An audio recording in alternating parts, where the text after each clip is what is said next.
Were you crazy?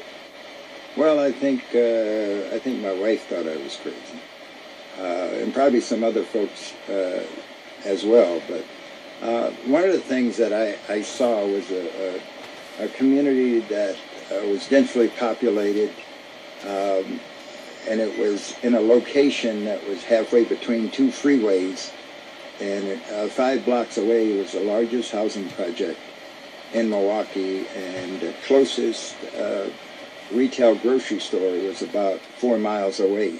So I kind of looked at this as a place that I could sell my farm produce. So essentially you already had a farm and you decided just to use this as sort of the farm stand. Yes. But you ended up, if I've got the statistic right, producing 40 tons of food a year from those 3 acres?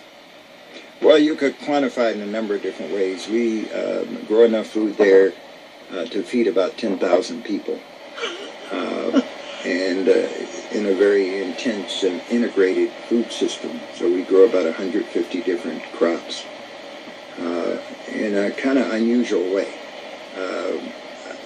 We started out as a for-profit for the first 3 years, and I was working with kids in the neighborhood and teaching them about where their food came from. And some of my friends said, well, why don't you start a nonprofit? I said, well, I like working with kids. If we start doing this nonprofit piece, I would need help. And they volunteered to be the first board and do the administrative piece, because I said, I don't want to sit in the office and write grants and that sort of thing.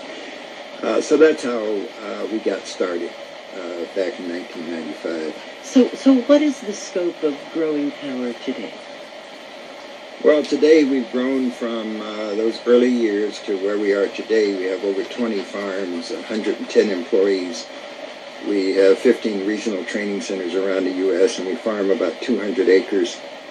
We'll be hiring another 150 people in the next year or so, and increasing our greenhouse year-round production to over 100 acres in and around Milwaukee, Madison, and Chicago. So this is all essentially urban farming, serving what is known as food deserts of major cities. Well, you know, it's really about serving everybody in the community, because all people are eating, not eating very good food that's shipped in, because, you know, during the shipping process, much of our food loses nutrient value, and a lot of times it's 7-8 days from the time it comes off the vine or the stalk before we get it into our bellies. So what we're trying to promote is local agriculture, working with farms in the city. And when I talk about urban agriculture, I'm also talking about farms that are right on the fringe of the city. We're building hoop houses, which are greenhouses, a cheap version of an A-frame greenhouse, all over the place, wherever we can find land, whether it's on asphalt or concrete or hard-pan clay. But the key to this whole piece is the fact that we grow soil. We grow compost, so we collect food waste from a number of different places, and we have a large-scale compost operation. We wouldn't be able to scale up like we have done without growing the soil. Yeah, you do, don't you? Because there was something about worms as livestock. Yeah, that's what I consider them. I wasn't the originator of that term. Actually, it came from Heifer International.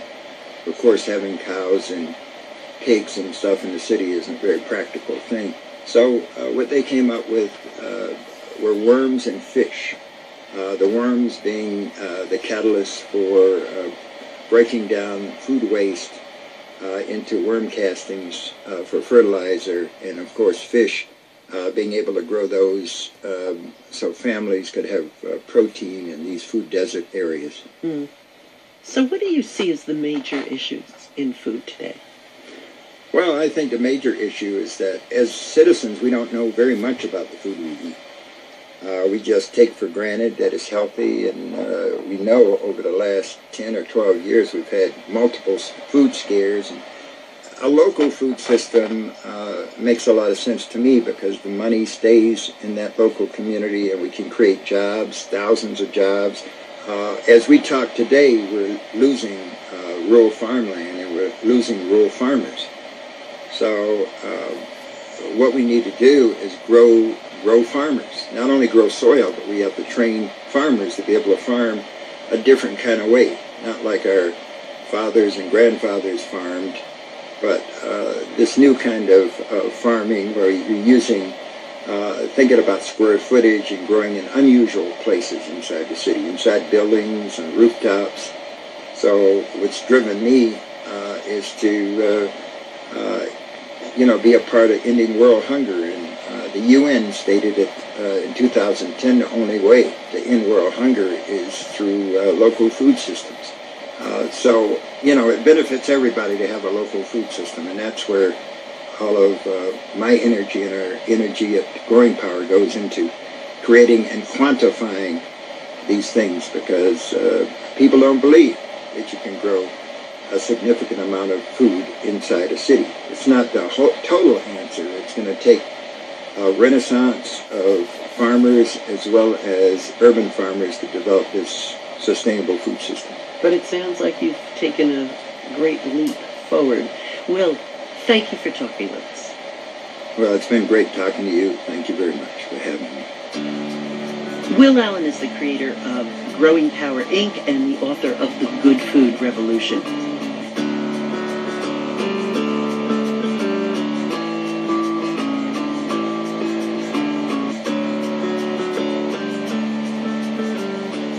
Now, Ella Carter is a why-not kind of cook.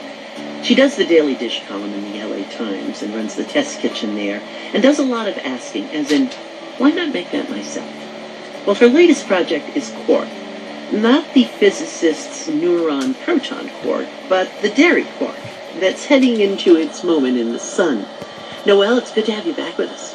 It's so great to be with you. Thanks for